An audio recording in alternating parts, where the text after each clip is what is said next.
हाँ तो भाई, कैसे हैं आप सभी? अच्छे हैं? चलो, तो जैसा कि आपको पता है कि कल हमने अर्धसूत्री विभाजन के बारे में बात की थी, ठीक है।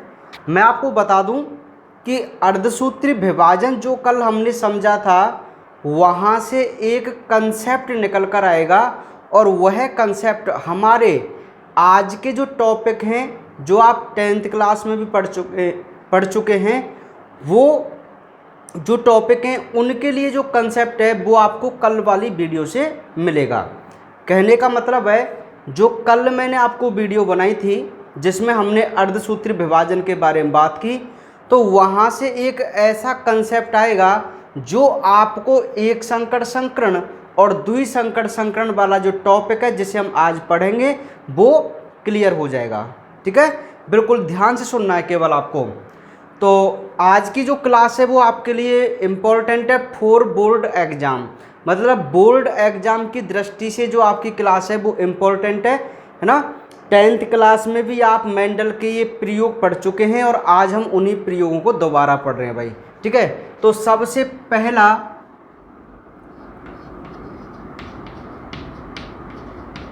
एक संकर संकरण, ठीक है, जिसे आप मोनो हाइब्रिड क्रॉस के नाम से भी जानते हैं। किस नाम से जानते हैं? Mono hybrid cross. क्लियर दिखाई दे रहा है? हाँ, तो मोनो हाइब्रिड क्रॉस के नाम से इसे जाना जाता है भाई। सुनिए ध्यान से, मेंडल ने क्या किया था? मेंडल ने आनुवांशिकी की खोज के लिए, रिसर्च करने के लिए उन्होंने मटर के पौधे पर अपने प्रयोग किए थे, ठीक है। और मेंडल ने देखा कि जो मटर का पौधा होता है उसमें 7 जोड़ी विपरीत लक्षण होते हैं। कितने जोड़ी? 7 जोड़ी विपरीत लक्षण, ठीक है भाई। तो इस आधार पर उन्होंने मतलब अपने जो प्रयोग किए थे उनमें मोस्टली दो प्रयोग उनके मुख्य थे। एक तो एक जोड़ी विपरीत लक्षण वाला प्रयोग, और एक 2 जोड़ी विपरीत लक्षणों को एक साथ लेने वाला प्रयोग। मतलब एक एक्सपेरिमेंट तो केवल उन्होंने इसके लिए किया कि जब केवल एक ही जोड़ी विपरीत लक्षण हो, और सेकंड प्रयोग उन्होंने ऐसा किया जिसमें एक ही साथ 2 जोड़ी विपरीत लक्षण हो। समझ पा रहे हैं आप मेरी बात को? हाँ, तो विपरीत लक्षणों में जैसे हमने वहाँ पे देखा था कि भाई बीज का रंग है ना, बीज की आकृति, तने की ऊंचाई, फली का रंग, फली, ऐसे देखे थे ना 7 जोड़ी विपरीत लक्षण, ठीक है। तो अब हम सबसे पहले हम बात करेंगे एक संकर संकरण, जिसे आप मोनो हाइब्रिड क्रॉस के नाम से भी जानते हैं, ठीक है भाई। 10th क्लास में शायद आपने ये प्रभाविता के नियम के नाम से पढ़ा होगा ना, प्रभाविता का नियम और स्वतंत्र अभ्युहन का नियम ऐसे पढ़े होंगे। लेकिन 12th क्लास में ये अलग हैं। जो हम प्रभाविता का नियम और स्वतंत्र अभ्युहन के नियम की बात करते हैं ना, वो वास्तव में आपकी 12th क्लास में इस प्रकार नहीं है जैसे आपकी 10th क्लास में है, ठीक है। तो जैसे आपके प्रभाविता के नियम में पूरी बातें बताई गई थी ना लंबे बोने की, वो बात हम यहाँ पर नहीं करेंगे प्रभाविता के नियम में। प्रभाविता के नियम में हम थोड़ा अलग से यहाँ पर जानने की कोशिश करेंगे कि प्रभाविता का नियम है क्या चीज़, वो अगली क्लास में मैं आपको डिस्कस करूँगा, ठीक है। तो जो एक संकट संकरण है वो तो आपकी जैसे 10th क्लास में अपने प्रभाविता का नियम पढ़ा था ऐसे है, और जो द्विसंकट संकरण है जो आपने 10th में स्वतंत्र अभ्युहन का नियम पढ़ा था वो बिल्कुल ऐसा है, ठीक है भाई। चलिए, तो बात करते हुए चलते हैं एक संकट संकरण की। तो परिभाषा तो नॉर्मल हो ही जाएगी भाई, कितनी सिंपल परिभाषा है। एक जोड़ी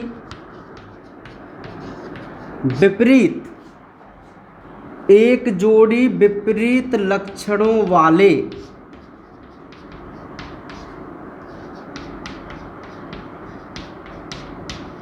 पौधों के मध्य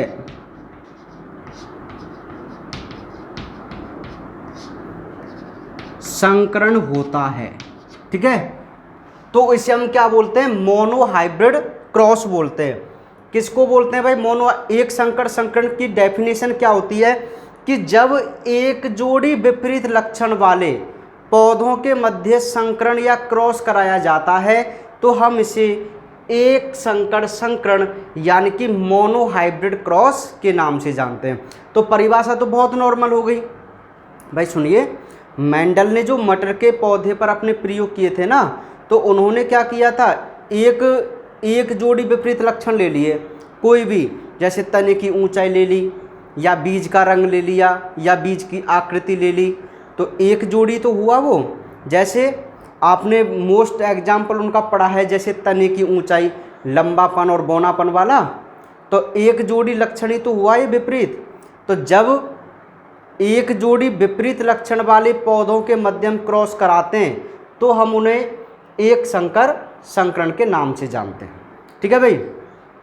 अब यदि आपसे पूछा जाए एग्जाम में कि एक संकर संकरण को समझाइए, तो सबसे पहले आपको क्या करना है, यहाँ पर ऐसे डेफिनेशन लिखनी है उसकी, एक संकर संकरण की लिख दी डेफिनेशन। उसके बाद आप यहाँ पे लिखेंगे एग्जाम्पल यानी कि उदाहरण। अब उदाहरण में समझो क्या लिखना है, ये तो केवल परिभाषा है कि एक संकर संकरण है क्या चीज़। जैसे ही आप इसकी डेफिनेशन लिख देंगे उसके बाद आप इसकी व्याख्या करेंगे एक एग्जाम्पल लेके। अब एग्जाम्पल में हम समझेंगे, जब समयुग्मजी लंबे, अब समयुग्मजी, अब देखो वही बात आ गई, कल मैंने कहा था कि ये सारे शब्द आपके काम आएंगे कल, है ना। कल मैंने बताया था ना कि समयुग्मजी क्या चीज़ है, मतलब जब समजात गुणसूत्र के जोड़े पर, समजात गुणसूत्र के जोड़े पर किसी भी लक्षण के जीन यदि समान हैं तो आप उसे समयुग्मजी बोलेंगे, और यदि असमान है तो आप उसे विषमयुग्मजी बोलेंगे। ऐसे मैंने कहा था। तो अब ये कहता है कि समयुग्मजी लंबे। अच्छा, लंबे को क्या बोलते हैं आप, टॉल बोलते हैं ना, टॉल, TALL बोलते हैं ना, टॉल। तो टॉल की इंग्लिश मीनिंग कहाँ, किससे स्टार्ट है, टी से, टी से ना। तो मेंडल ने लंबेपन के लिए तो कैपिटल टी शब्द यूज किया, और बौनेपन के लिए किया स्मॉल टी। ठीक है, क्योंकि विपरीत लक्षण है ना भाई। देखो, लंबापन और उसका विपरीत लक्षण क्या होता है, बौनापन। यदि आप लंबेपन को कैपिटल टी से प्रयुक्त शो कर रहे हैं तो उसके विपरीत जो बौनेपन का लक्षण है उसे हम स्मॉल टी से शो कर सकते हैं, डिफरेंट हो जाएगा ना। तो ऐसे ही मेंडल ने किया था भाई। और मेंडल जिसको कैपिटल से शो करते थे जिस लक्षण को, वो उसे प्रभावी लक्षण मानते हैं। कैसा लक्षण मानते हैं, प्रभावी। अभी प्रभावी भी आपको बताऊंगा क्या होता है।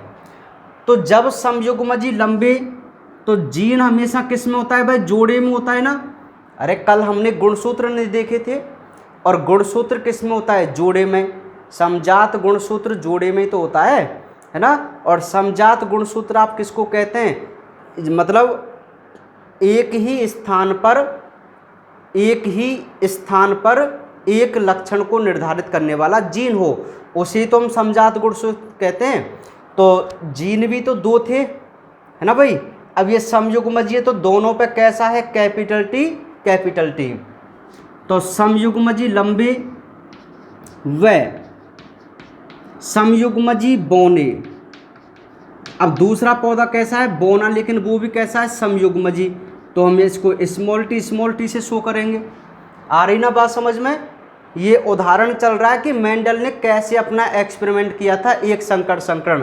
तो हम पढ़ते हुए चल रहे हैं कि जब समयुग्मजी लंबे कैपिटल टी व समयुग्मजी बौने स्मॉल टी, बौने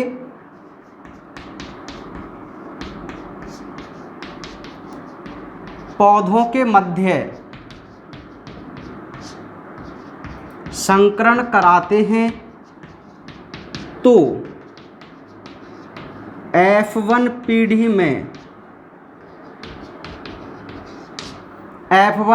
में सभी पौधे विषमयुग्मजी लंबे अब विषम युग्मजी लंबे ना, देखो कैसे हैं ये लंबे, लेकिन कैसे विषम युग्मजी, तो विषम युग्मजी में आ जाएगा कैपिटल टी स्मॉल टी। अब ये विषम युग्मजी जीन हो गए ना, देखो है ना, हेटेरोजाइगस हो गए ना। विषम युग्मजी लंबे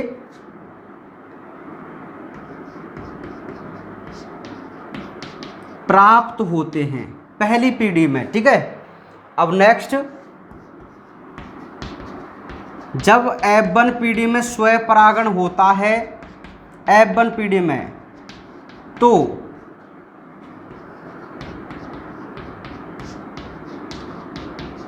दोनों प्रकार के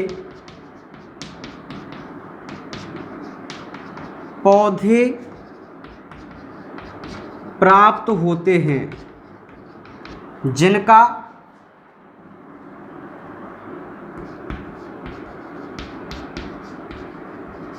लक्षण प्रारूप 3:1 व जीन प्रारूप 1:2:1 आता है।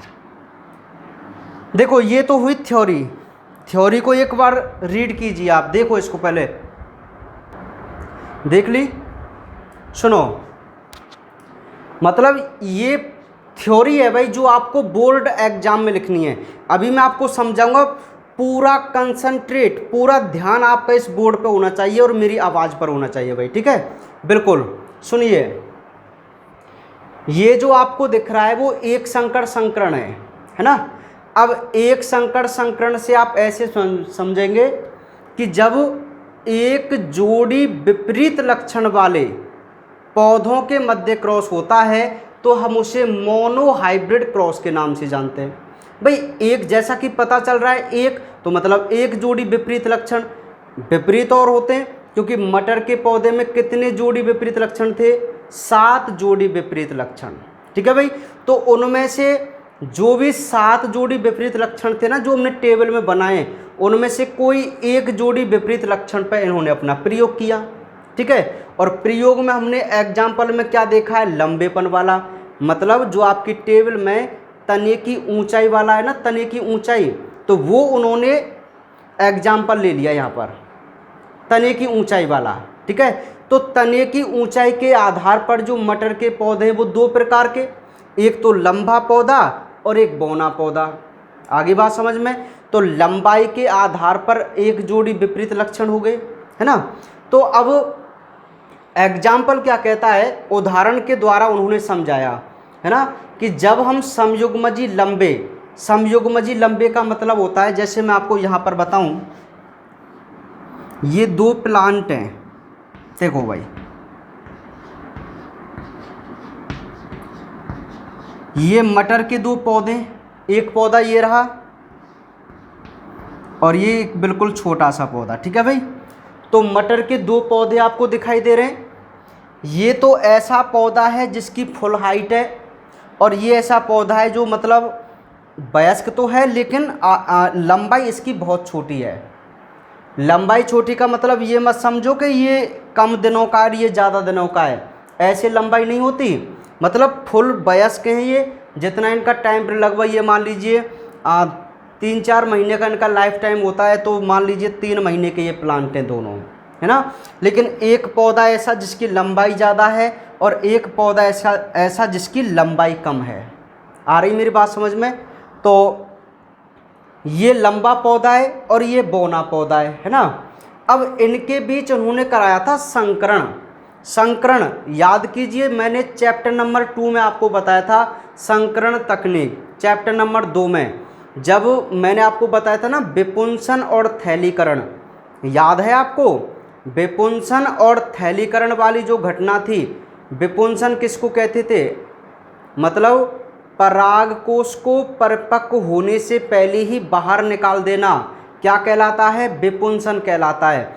और कोई दूसरा पौधे से वो परागित नहीं हो जाए, इस वजह से हम उस पर क्या बांध देते थे, थैली, वैगिंग करते थे ना उसकी।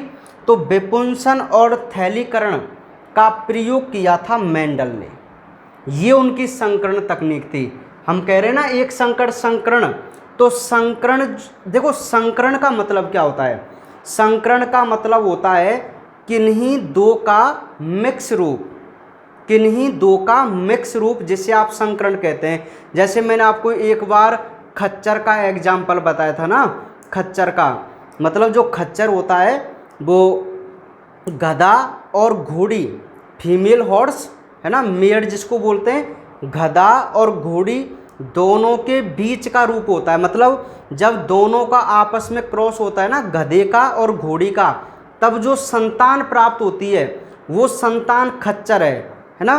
तो वो जो खच्चर होता है ना उसमें दो के गुण आते हैं, गधे के भी और घोड़ी के भी, तो हम उसे बोलते हैं संकर जाति। क्या बोलते हैं भाई? संकर जाति। तो ऐसे ही हम यहाँ पे संकरण करा रहे हैं। संकरण कैसे? देखो, एक तो ऐसा पौधा है मटर का जिसकी फुल हाइट है, और एक ऐसा पौधा है जिसकी कम हाइट है। समझ पा रहे हैं आप मेरी बात को ना? तो ये तो अत्यधिक लंबा पौधा है और ये अत्यधिक बौना पौधा है, तो दोनों में डिफरेंट है ना लंबाई के आधार पर, तो एक जोड़ी विपरीत लक्षण हो गए। अब एक बात सुनना मेरी ध्यान से, मैंने कहा था कि जो जीन होते हैं वो हर लक्षण को निर्धारित करते हैं ना, लक्षण को निर्धारित। तो लंबाई वाला जो ये लक्षण है, मतलब मटर के पौधों में जो आपको लंबाई दिख रही है, ये इसको एक कोई जीन ही तो निर्धारित कर रहा होगा। लाइट चली गई थी भाई, है ना, कोई बात नहीं। सुनिए, दोबारा आ जाइए अपने टॉपिक पे। क्या बता रहा था मैं? हाँ, तो ये मैंने कहा था कि भाई हर लक्षण के लिए जीन जिम्मेदार होता है ना।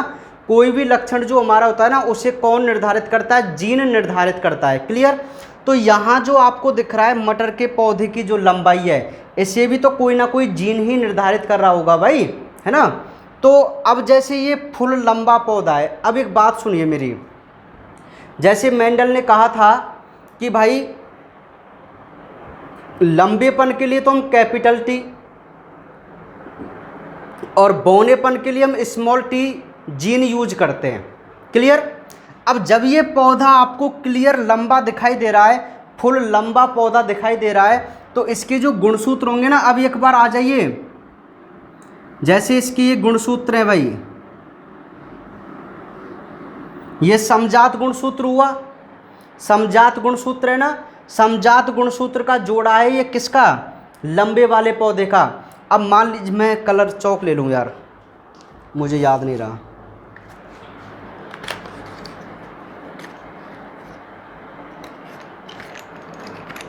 अरे टूट गया रे।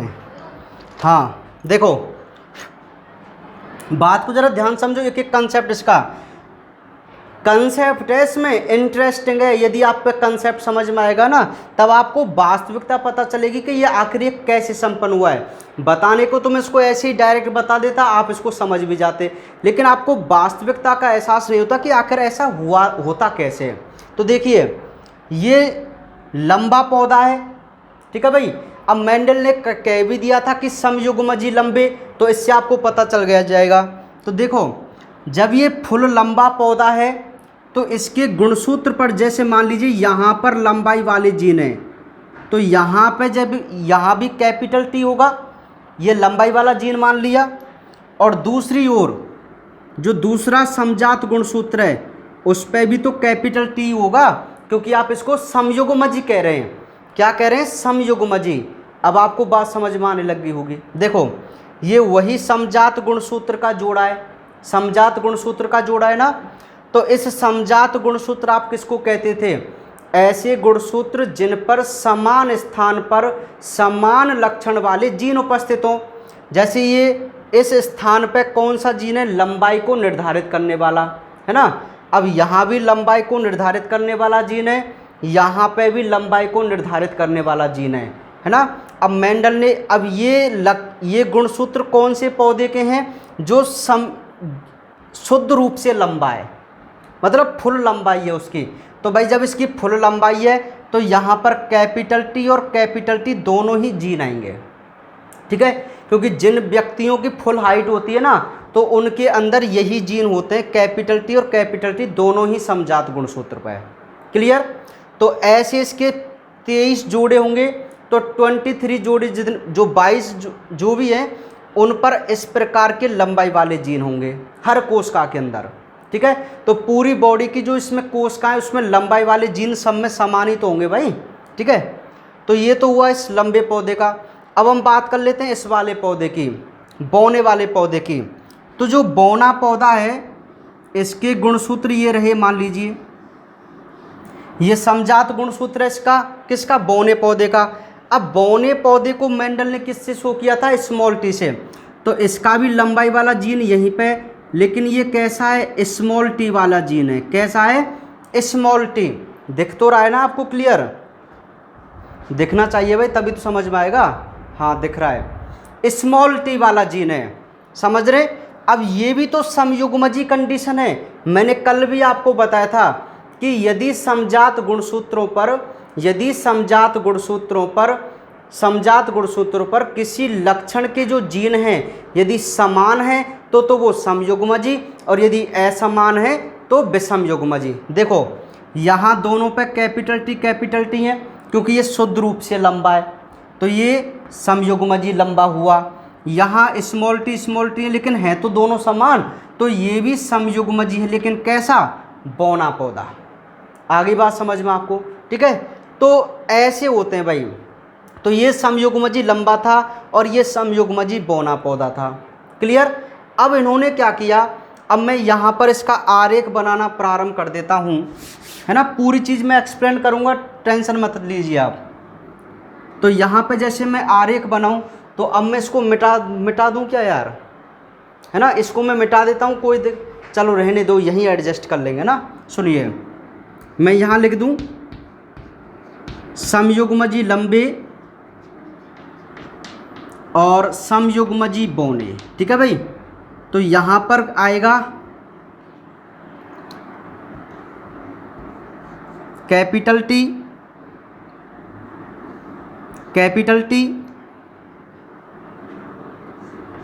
स्मॉल टी और स्मॉल टी। क्लियर। तो ये समयुग्मजी लंबा पौधा है, ये समयुग्मजी बौना पौधा है। उसका जीनोटाइप हमने लिख दिया कैपिटल टी और स्मॉल टी। ये मैं जोड़े में क्यों लिख रहा हूँ भाई, क्यों लिख रहा हूँ जोड़े में, अरे यार खुद देखो ना, ये जोड़े में ही तो लिख रहे हैं, ये जोड़ा नहीं है समजात गुणसूत्र का। तो हर जो जीन है वो जोड़े में होता है, तो इसलिए मैं यहाँ पर जोड़े में लिख रहा हूँ। क्लियर। चलिए अब सुनो, अब मेंडल ने क्या किया, इन दोनों पौधों के मध्य करवाया संकरण, क्रॉस। अब क्रॉस कैसे करवाया, वही वाली बात आ गई, संकरण तकनीक। अब मेंडल ने सोचा यार मैं ऐसा करता हूँ कि जो लंबे वाला पौधा है इसका संकरण बौने वाले पौधे से कराता हूँ। ठीक है भाई, अब ध्यान से सुनना, संकरण कराने का मतलब है युग्मक, क्योंकि युग्मक ही तो आपस में मिलाने हैं आपको। भाई निषेचन के लिए, अगली संतान के लिए कौन रेस्पॉन्सिबल होता है, युग्मक ही तो जिम्मेदार होते हैं। ठीक है भाई, तो युग्मक ले लें इसके। अब ये लंबे वाला पौधा है, ये बौने वाला पौधा है। अब ध्यान से सुनना इस बात को, युग्मक कब बनते हैं, जब अर्धसूत्री विभाजन हो। कौन सा विभाजन हो, अर्धसूत्री विभाजन, तभी तो युग्मक बनते हैं। अब मेंडल ने क्या किया कि जो ये प्लांट ए और बी है, ए और बी, ठीक है, तो मान लीजिए इस पौधे को उसने चुना नर के रूप में, क्योंकि मटर का पौधा ओवेलिंगी होता है, मटर का पौधा ओवेलिंग होता है, नर पार्ट भी और मादा पार्ट दोनों ही होते हैं। क्लियर। तो इसे नर के लिए चुन लिया, इसको नर मान लिया लंबे पौधे को, और इसे मान लिया मादा बौने वाले पौधे को। अब एक पॉइंट ध्यान से सुनना मेरा, अभी जो मैं नोट्स भेजूंगा उनमें एक शब्दावली नाम से टॉपिक है, उसमें कुछ शब्द मतलब परिभाषा हैं, तो वहाँ पर एक बात आती है व्युत्क्रम संकरण, समझना नहीं है, थोड़ा सा ध्यान दीजिए।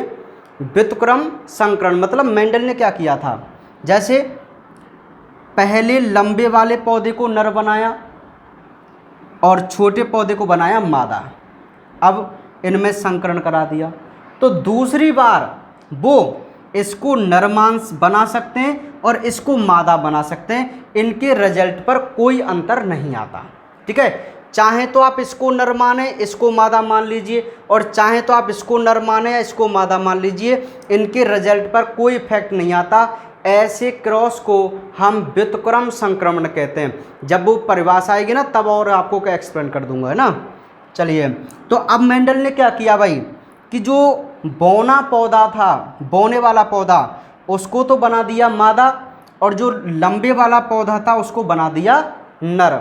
ठीक है, अब होगा क्या यहाँ पे, सुनिए मेरी बात भाई। संकरण कराना है, क्रॉस कराना है, मतलब कहने का मतलब है निषेचन कराना है। तो मेंडल ने क्या किया कि भाई ये तो दोनों उभयलिंगी पौधे, उभयलिंगी। अभी सुनिए, यदि हम इनमें क्रॉस नहीं कराएं, देखो क्रॉस शब्द का मतलब है जब आप दो डिफरेंट के बीच में क्रॉस करा रहे हैं, मतलब जब आप दो डिफरेंट के बीच में निषेचन करा रहे हैं उसे आप क्रॉस बोलते हैं। अन्यथा यदि इसमें खुद हो रहा है ना, खुद में ही निषेचन हो रहा है, तो आप उसको क्रॉस नहीं बोलेंगे। समझ पा रहे हैं आप। जैसे ये उभयलिंगी पौधा है, लंबे वाला है। अच्छा, उभयलिंगी को मैंने आपको बताया था कि इनमें स्वयं हो जाता है। अब स्वयं होगा तो आप इसको क्रॉस घटना नहीं बोलेंगे, संकरण नहीं बोल सकते।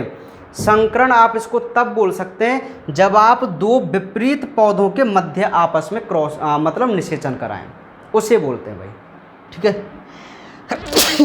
श्री राम, छींकें बहुत आती हैं, है ना भाई, क्लियर।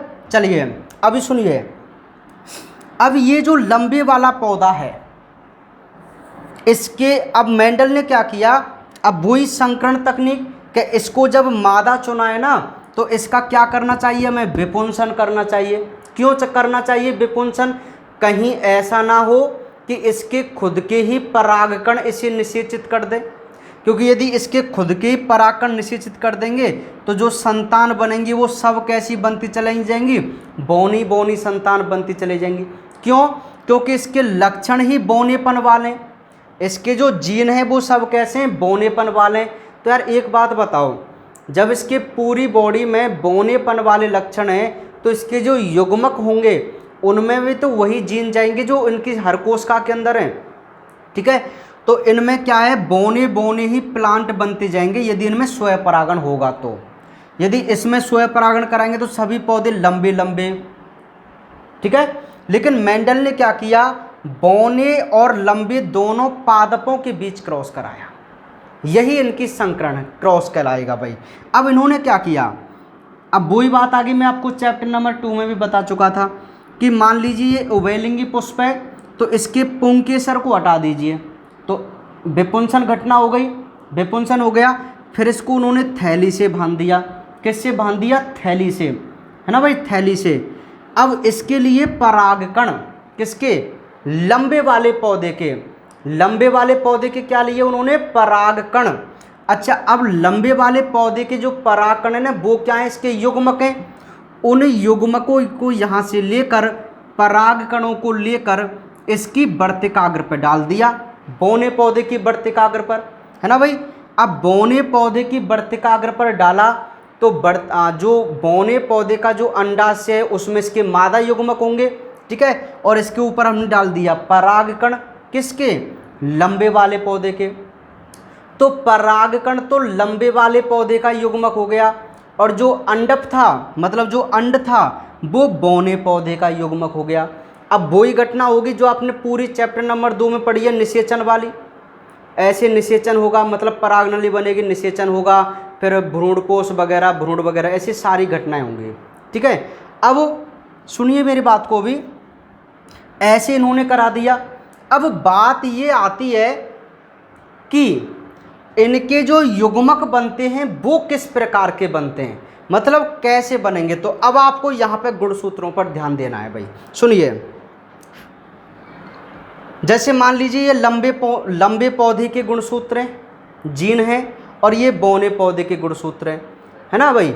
अब मैं लंबे पौधे के युग्मक बना रहा हूँ, अभी तो ये टोटल जीन है, अभी युग्मक नहीं बनाए हैं ना। अब युग्मक कैसे बनते हैं वही चीज़ आपको समझनी है। अरे भाई, युग्मक तो अर्धसूत्री विभाजन से बनते हैं। कौन से विभाजन से बनते हैं बोलो, अर्धसूत्री विभाजन से बनते हैं ना युग्मक। तो आप सुनिए, वही वाली बात आ गई है, वही वाली बात आ गई जो मैंने कल आपको समझाई थी। ये मान लीजिए आपकी अब कोशिका है, कोशिका कौन सी, जनन कोशिका। अब इनमें होगा अर्धसूत्रीय विभाजन। तो जब इनमें अर्धसूत्रीय विभाजन होगा ना, तो देखो अब पहले ये एस फेज में जाएगा तो ये अपनी फोटोकॉपी बना लेगा, ऐसे वही वाली बात आ जाएगी, फोटोकॉपी बना लेंगे दोनों ही, है ना।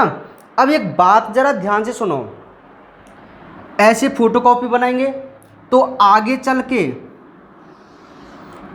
के एक गुणसूत्र पूरा की पूरा ऊपर चला जाएगा, ऐसे एक गुणसूत्र पूरा की पूरा नीचे चला जाएगा ना। ऐसे तो डिवाइड बताए थे कल मैंने, लेकिन ध्यान दीजिए यहाँ भी लंबाई वाला जीन कैसा है, कैपिटल टी, और इधर वाली कोशिका में भी लंबाई वाला जीन कैसा है, कैपिटल टी। अब पहले ये दो कोशिका बन जाएंगी। ये तो अर्धसूत्रीय विभाजन हुआ फर्स्ट, है ना, जिसमें फोटोकॉपी भी है साथ में, ठीक है भाई। अब जब इस कोश दोनों को ही समझ जाना भाई एक ही बार में। अब इसमें जब अर्धसूत्री सेकंड होगा तो इसमें से फिर दो कोशिकाएं बनेंगी ऐसे। अब इसमें जाएगा सिंगल क्रोमोजोम, बिल्कुल ऐसे सिंगल, तो 23 चलेंगे। लेकिन गौर कीजिए यहाँ पे जो 4 कोशिकाएं बनेंगी, उन सभी कोशिकाओं के जो गुणसूत्र हैं उन पर जीन कौन सा होगा, लंबाई वाला, सभी पे कैपिटल टी वाला होगा। बताइए होगा कि नहीं होगा यार, एक बात बताओ। यहाँ जब कैपिटल टी जीन है दोनों ही, तो आप इनको अलग अलग कर दीजिए, अर्धसूत्रीय विभाजन होगा तो युग्मक बनेंगे। तो यह एक कोशिका है तो हमें 4 कोशिका बनानी है, 4 बनती है ना, लेकिन मैंने आपको यहाँ पर केवल 2 कोशिका बना के बताई हैं, उसी से हम समझ जाएंगे। तो जब आप 2 कोशिका बना रहे हैं, इससे ऐसे 2 कोशिका बना रहे हैं ना, तो इससे बना लिया आपने, इससे और इससे भी एक अलग 2 बन जाएंगी, ऐसे मान लीजिए चाहे तो इससे भी बन जाएंगी 2 कोशिका, ठीक है। लेकिन प्रत्येक कोशिका में, अब ये तो युग्मक है, इस युग्मक में जो लंबाई वाला जीन है वो कौन सा है, सभी में कैपिटल टी वाला। कौन सा है, सब के सब जो युग्मक हैं वो कैसे लक्षण रखेंगे, कैपिटल टी रखेंगे। केवल एक ही प्रकार के बताओ, एक ही प्रकार के युग्मक नहीं बनेंगे क्या, सब की सब कैपिटल टी वाले। अरे जितने भी ये परागकण है, अब ये परागकण बन गए, तो इन सभी परागकणों में लंबाई वाला जो जीन है वो कैसा है, कैपिटल टी ही तो है। तो सब की सब कैपिटल टी वाले ही युग्मक बनेंगे ना, क्योंकि इसके समजात गुणसूत्र में कैपिटल टी था, ठीक है। तो इसके युग्मक बन गए भाई कैपिटल टी, ये बन गया इसका युग्मक परागकण, है ना। क्योंकि परागकण में क्या होता है, 23 गुणसूत्र होते हैं। ये कंडीशन कब की है, जब 46 गुणसूत्र थे, ठीक है। अब जब युग्मक बना दिया आपने तो 23 गुणसूत्र होंगे, तो 23 गुणसूत्र में जो लंबाई वाला जीन है वो कौन सा होगा, सब के सब कैपिटल टी वाले होंगे। बताओ होंगे कि नहीं होंगे, ठीक है। सेम इसी प्रकार इसमें भी, यहाँ भी सेम घटना होगी, तो उसमें भी एक ही प्रकार के युग्मक बनेंगे, सभी कैसे, स्मॉल टी वाले। क्लियर। अब ये तो बन गया परागकण और ये बन गया इसका अंडकोश का, और हमने इसके जीन को शो किया है केवल। क्लियर भाई। अब जब निषेचन होता है तो यही तो आपस में मिलते हैं दोनों।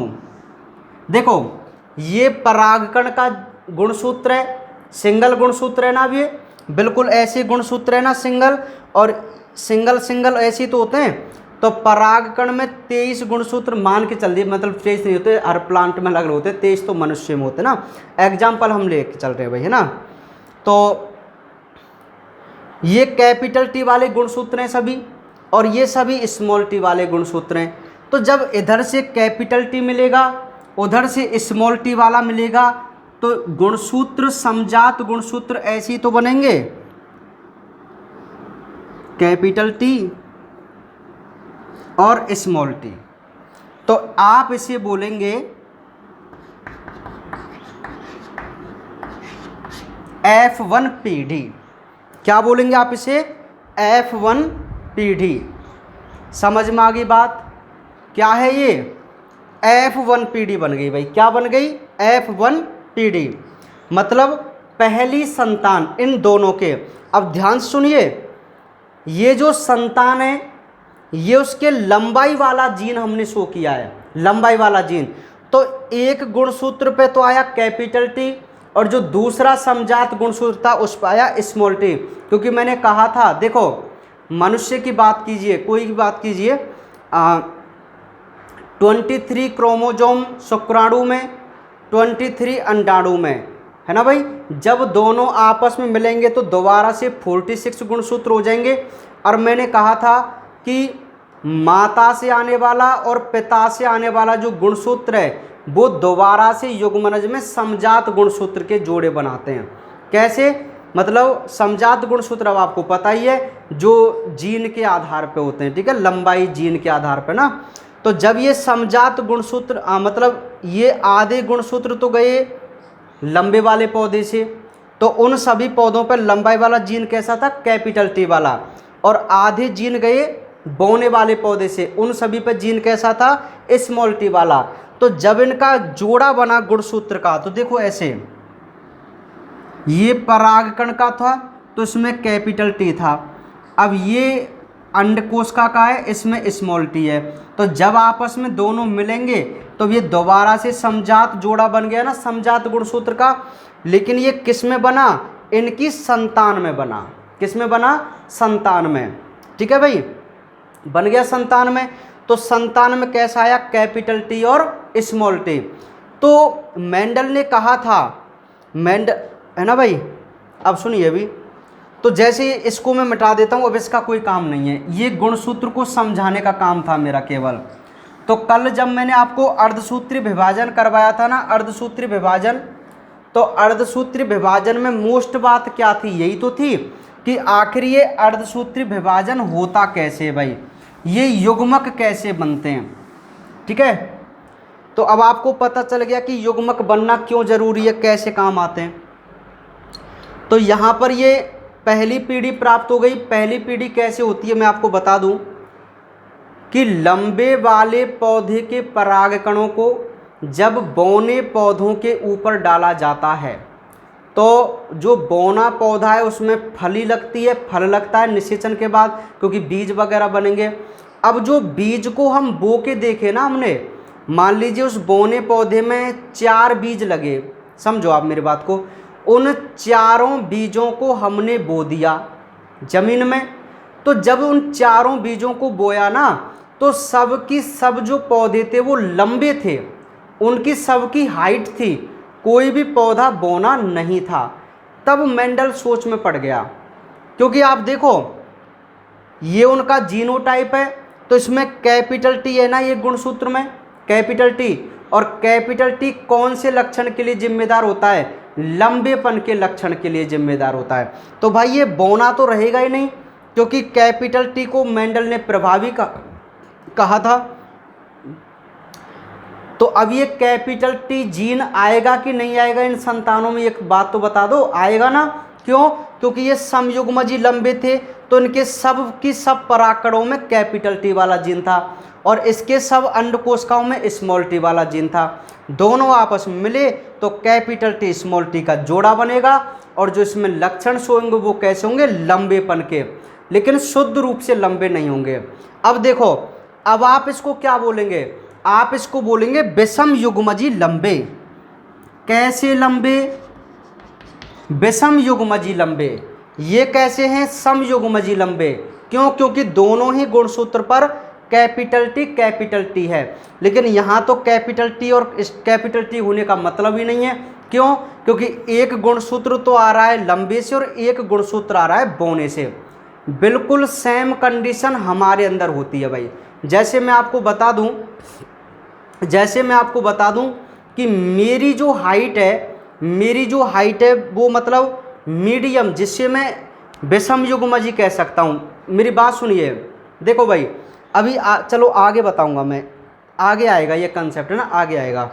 फिलहाल इतना समझ लीजिए आप। एक मैं आपको बात बता दूं कि जैसे कोई लंबा व्यक्ति है और उसकी वाइफ होती है छोटी, मतलब लंबाई कम होती है ना, लंबाई कम होती है, तो दोनों के बीच में जब निषेचन होता है शुक्राणु और अंडाणु के मध्य जब निषेचन होता है तो देखिए जो व्यक्ति फुल लंबा है ना, जिसकी हाइट 6 फीट है, तो उसके अंदर सभी की सभी गुणसूत्र कैसे होंगे, कैपिटल टी वाले। और जो मादा जो छोटी है, बौनी मान लेते हैं, उसमें सभी की सभी गुणसूत्र कैसे होंगे, स्मॉल टी वाले। जब दोनों आपस में मिलेंगे तो पिता से चल के आएगा कैपिटल टी वाला जीन और माता से चल के आएगा स्मॉल टी वाला जीन, तो दोनों मिल जाएंगे तो कैपिटल टी स्मॉल टी वाला जीनोटाइप बनेगा। तो जो उनकी संतान होगी, जो उनका बच्चा होगा, वो बौना नहीं होगा, जबकि उसकी माँ फुल बौनी है, लेकिन बच्चा बौना नहीं होगा। क्यों नहीं होगा, क्योंकि उसके पिता से कैपिटल टी वाला जीन आ गया है और उसकी लंबाई हो सकती है मीडियम।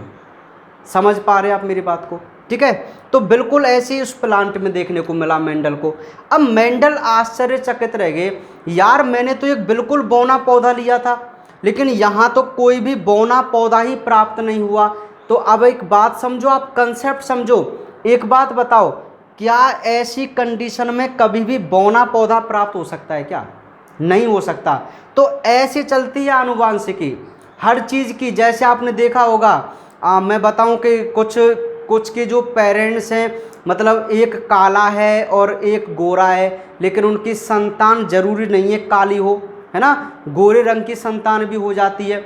ये कैसे हो सकता है? जैसे उसकी माँ गोरी है, पिता काला है, तो जो गोरे रंग का जो जीन है वो प्रभावी होता है काले रंग पे, तो उसकी माँ से जीन आ जाएगा गोरे रंग का, तो संतान गोरी हो जाएगी। आपने ऐसे एग्जाम्पल कितने देखे, है ना, कि पिता का रंग बिल्कुल काला हो, माँ का रंग गोरा हो या सांवला हो, तो भी उनके बच्चे गोरे हो जाते हैं। क्यों? किसी एक से जीन आ जाता है और वो प्रभावी हो जाता है। मतलब जीन तो दोनों से आते हैं समान लक्षण के, लेकिन किसी का भी प्रभावी हो सकता है। जो गोरे हैं उनके भी काले बच्चे हो जाते हैं। ये सब जीन पे डिपेंड करता है, ये आगे अभी आपको बताऊंगा मैं ना। तो अब ये F1 पीढ़ी प्राप्त कर ली, सब की सब कैसे थे भाई, विषम युग्मजी। अब बात को जरा ध्यान सुनिए, आगे मैं यहाँ से बनाना प्रारंभ कर रहा हूँ। ये कैपिटल टी स्मॉल टी है भाई, ये वही F1 पीढ़ी है, ठीक है भाई।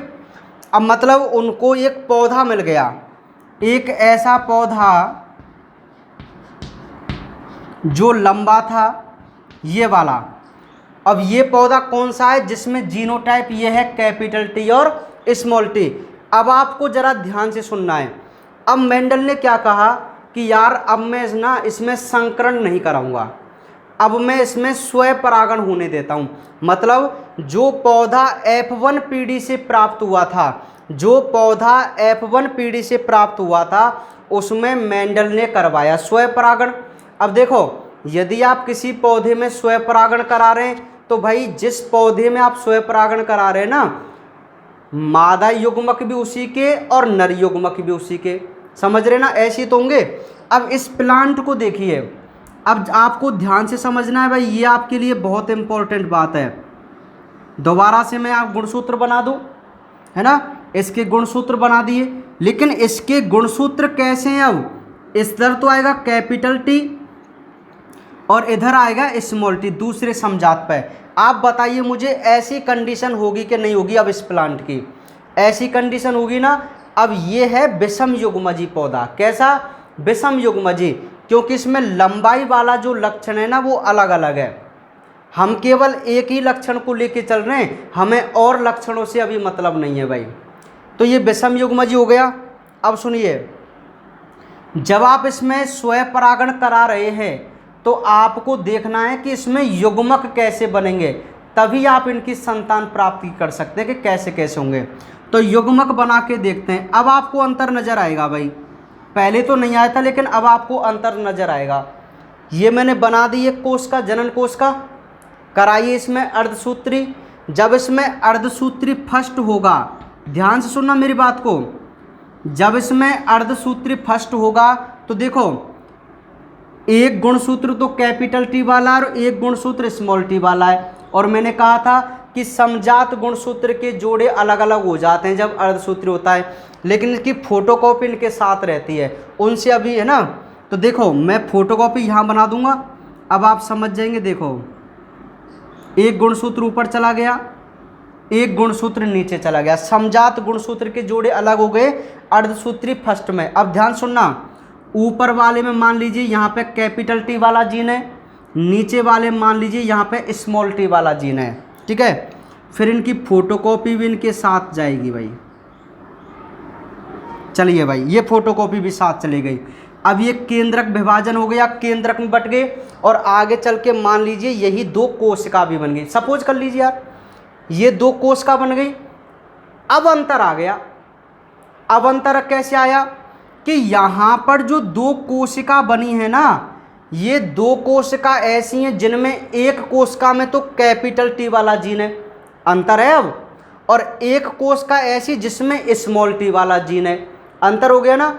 यदि ये दोनों समान होते, जो मैंने पहले कहा था, तो दोनों कोशिका बिल्कुल समान जीन वाली बनती, कैपिटल टी वाली।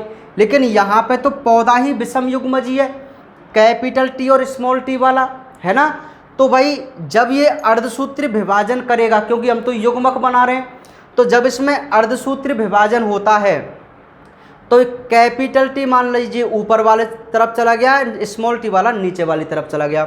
अब करके देखिए इसमें अर्धसूत्री सेकंड, अर्धसूत्री सेकंड, तो यहाँ पे मैं 4 कोशिकाएं बना दूं ऐसे डायरेक्ट ही आप समझ जाएंगे, 2 3 4। अब चारों कोशिकाओं में देखो, अब ये फोटोकॉपी तो है यार, जब ये इसकी फोटोकॉपी बनेगी तो कैपिटल टी जीन इस पे आएगा। अब इसकी फोटोकॉपी तो इस पे भी स्मॉल टी आएगा, है ना। तो अब ये अलग अलग होंगे तभी तो 4 बनेंगे। अब मान लीजिए एक गुणसूत्र ये बन गया, एक ये वाला बन गया। अच्छा, मैं इसको पीले रंग से कर देता हूं, अंतर नजर आ जाएगा।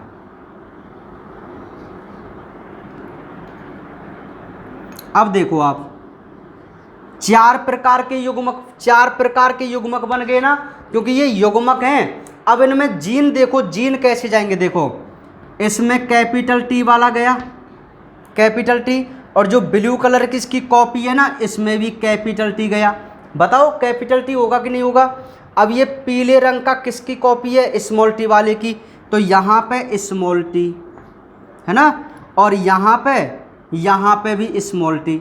अब देखो युग्मक तो बने हैं 4, लेकिन कितने प्रकार के युग्मक कह सकते हैं आप इनको, बोलो कितने प्रकार के युग्मक कह सकते हैं। आप कह सकते हैं कि सर यहाँ पर 2 प्रकार के युग्मक बने हैं। कैसे, एक तो ऐसे युग्मक जिनमें लंबाई वाला जीन कैपिटल टी है, और एक ऐसे युग्मक जिनमें लंबाई वाला जीन स्मॉल टी है।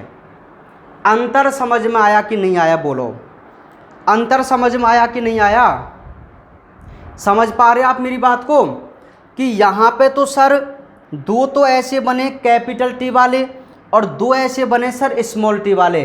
तो कहने का मतलब क्या हुआ कि इस वाले जब कोई पौधा विषम युग्मजी होता है तो उसमें कितने प्रकार के युग्मक बने, 2 प्रकार के युग्मक बने, एक कैपिटल टी वाला और एक स्मॉल टी वाला। अब इनको मान लीजिए आप परागकण, ठीक है भाई। अब पौधा सेम है तो इसकी भी, जब आप अंडकोश का बनाएंगे, अंडकोश का मतलब मादा युग्मक, अरे भाई इस पूरे प्लांट में लंबाई के जीन तो यही हैं, तो अंडकोश का भी तो बिल्कुल इसी प्रकार के बनेंगे, क्योंकि एक ही प्लांट है। अब एक प्लांट में हर लक्षण का जो एक लक्षण होता है उसके लिए सेम जीन होते हैं पूरे प्लांट में, तो परागकण भी इसके 2 प्रकार के बनेंगे और अंडकोश का भी इसकी 2 प्रकार की बनेंगे। अब आपको बात समझ में आ गई। तो यहाँ पे कितने प्रकार के युग्मक बन गए, 2 प्रकार के। अब ये युग्मकों का बनना अर्धसूत्री विभाजन थी, तो आप समझ सकते हैं, क्योंकि कल मैंने आपको एक क्लास इसीलिए तो ली थी, तब मैंने आपको बताया था कि भाई कैसे यहाँ पर युग्मक बन रहे हैं। अब आपको समझ में आ गया कितना अंतर आ जाएगा अभी, ठीक है। यहाँ देखो, यहाँ तो ये समयुग्मजी थे, तो सब की सब जो युग्मक हैं वो इसमें तो कैपिटल टी वाले बनेंगे, सब चारों की चारों, और इसमें सब स्मॉल टी वाले। तो कोई सा भी, क्योंकि भाई फिक्स तो होता नहीं है कि कौन सा परागकण निषेचित करें। जैसे हमारा कोई भी शुक्राणु निषेचित कर सकता है ना, तो ऐसे फिक्स तो होता नहीं है, तो कोई भी परागकण उससे फिक्स निषेचित कर जाएगा और उसी प्रकार की उसमें संतान बनेगी। जब यहाँ पे सब की सब इसी प्रकार के, तो 100% ऐसी संतान बनेगी, क्योंकि कैपिटल टी इधर से और स्मॉल टी इधर से 100%। लेकिन जब युग्मक ही दो प्रकार के हों तब तो श्योर ऐसा नहीं बन सकता ना, तब तो 100% नहीं बन सकता ना, कुछ भी बन सकता है। हो सकता है ये कैपिटल टी वाला अंडकोश का किसी भी देखो मादा युग्मक भी कैपिटल टी और स्मॉल टी वाले हैं और नर युग्मक भी कैपिटल टी स्मॉल टी वाले हैं, तो ये रैंडमली निश्चित करते हैं स्वतंत्र रूप से। हो सकता है कैपिटल टी वाला परागकण कैपिटल टी वाले अंड से मिल जाए तो संतान अलग होगी। हो सकता है कैपिटल टी वाला स्मॉल टी से मिल जाए तो संतान अलग होगी। समझ रहे ना ऐसे। अब हम इसको निषेचन करा के देखते हैं, ये तो आपको समझाने के लिए था भाई। तो ये चार प्रकार के चार जो युग्मक बने तो टोटल कितने प्रकार के बन गए? 2 प्रकार के युग्मक बन गए भाई। F1 पीढ़ी में जब क्या कराया? स्वपरागण। अब यहां पर 2 प्रकार के युग्मक क्यों बने ये कंसेप्ट आपको समझना है बस। भाई F1 पीढ़ी में capital T small T genotype था, जब आप इसमें करा रहे हैं स्वपरागण, क्या करा रहे हैं? स्वपरागण। F1 पीढ़ी में क्या कराया मेंडल ने? स्वपरागण। तो जब इसने स्वपरागण कराया तो आपको इसमें युग्मक बनाने ना, युग्मक। तो भाई सिंपल सी बात है, इसमें 2 प्रकार के युग्मक बनेंगे, एक कैपिटल टी वाला बनेगा और एक स्मॉल टी वाला बनेगा। 2 प्रकार के युग्मक बनेंगे। बताओ बनेंगे कि नहीं बनेंगे? बना के देखे ना हमने, ठीक है। तो ऐसे 2 प्रकार के युग्मक बने नर वाले और ऐसे ही 2 प्रकार के युग्मक बनेंगे मादा वाले। तो मैं ऐसे लिख दूँ वहाँ पे, है ना भाई। अब सुनिए, अब मेंडल थोड़ा कंफ्यूज हो गया यार, ये ऐसे युग्मक बना, ये ऐसे युग्मक बना, मैं इनको कैसे एक्सप्लेन करूं अगली पीढ़ी के लिए ताकि वो अच्छे से इसको समझ पाएँ। मतलब मेंडल सोच रहे थे यार मैं इनको कैसे क्रॉस करा के बताऊं सभी को कि ये आसान हो जाए। तो तब एक रेजिनल्ड पनेट, ऐसा नाम, पनेट तो था ही, उनका नाम रेजिनल्ड कुछ ऐसा था ना। तो हाँ, रेजिनल्ड पनेट नाम के वैज्ञानिक थे, पनेट। उन्होंने क्या कहा? उन्होंने मेंडल से कहा कि मेंडल मैं तेरी इस समस्या को सॉल्व कर देता हूँ। जो ये 2 प्रकार के युग्मक बन रहे हैं ना और तू दिक्कत में आ रहा है, प्रॉब्लम में आ रहा है कि मैं कैसे इनमें क्रॉस करके समझाऊं, तो मैं एक स्क्वायर वर्ग देता हूं तेरे लिए ना, एक मतलब मैथ वाला स्क्वायर। तो हम उसे पनेट वर्ग के नाम से जानते हैं ना। पनेट नाम के वैज्ञानिक ने एक इनको स्क्वायर दिया। देखो अब इस स्क्वायर को आप भी जानते हैं, जिसको आप बहुत भली भांति पहले से ही पढ़ चुके हैं। ये जो वर्ग दिया था ना, ये पनेट नाम के वैज्ञानिक ने दिया था मेंडल के लिए ना। तब उन्होंने यहाँ पे समझा के बताया। देखो ऐसे व्यवस्थित करते हैं, ध्यान सुनो।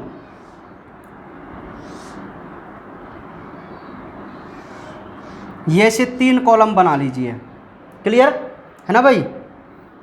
अब इसमें पहले वाले में आपको क्या करना है? इधर ले लीजिए मादा, कुछ भी ले सकते हैं। अब मादा का चिन्ह मैंने आपको 11वीं क्लास में भी बताया था। और इधर ले लीजिए नर, ठीक है भाई। तो देखो मादा की युग्मक आपके यहाँ आएंगे, क्योंकि इससे कितने प्रकार के युग्मक बने थे? 2 प्रकार के। देखो मादा युग्मक भी 2 प्रकार के, एक कैपिटल टी और एक स्मॉल टी था ना। अब मैं नर युग्मक की बात करूं तो नर युग्मक भी कैसे? कैपिटल टी और स्मॉल टी। बिल्कुल थे कि नहीं थे? बताओ। देखो नर युग्मक भी 2 प्रकार के थे, कैपिटल टी और स्मॉल टी वाले, और मादा युग्मक भी 2 प्रकार के थे, कैपिटल टी और स्मॉल टी वाले। अब इनमें आपस में आपको क्रॉस कराना है। अब ये आप करना भी जानते होंगे कुछ बच्चे, और जो नहीं जानते हैं वो सुन लीजिए। देखो ऐसे हम इसको व्यवस्थित करते हैं, है ना। इधर वाले जो होते हैं ना, इधर वाले, उनका एक एक का क्रॉस ऊपर वाले दोनों से कराया जाता है। ध्यान सुनो, जैसे ये कैपिटल टी है, अब ये नर वाला मानना तो ये मैंने परागकण माने, और ये अंडकोश का। हो सकता है कैपिटल टी वाला परागकण किससे मिल जाए? इस कैपिटल टी वाली अंडकोशिका से।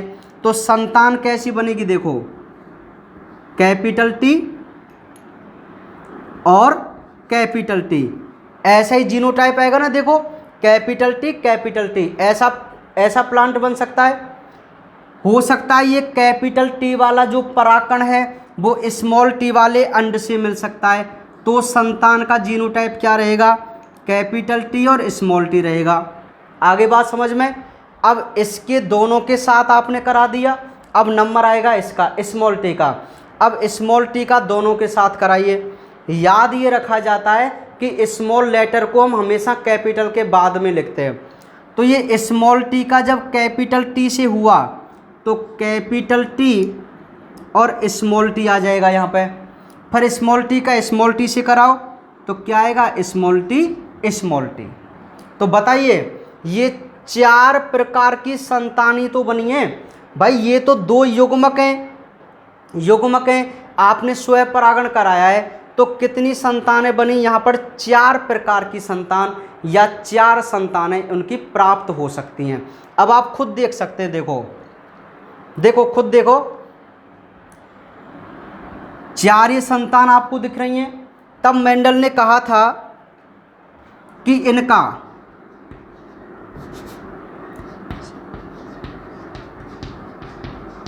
फिनोटाइप जो है वो तो है 3:1 और जीनोटाइप जो है वो है 1:2:1। ठीक है भाई। अब फिनोटाइप और जीनोटाइप का मतलब और समझ लीजिए आप कि क्या होता है फिनोटाइप और क्या होता है जीनोटाइप। देखो भाई, मेंडल ने कहा फिनोटाइप और जीनोटाइप का मतलब समझो।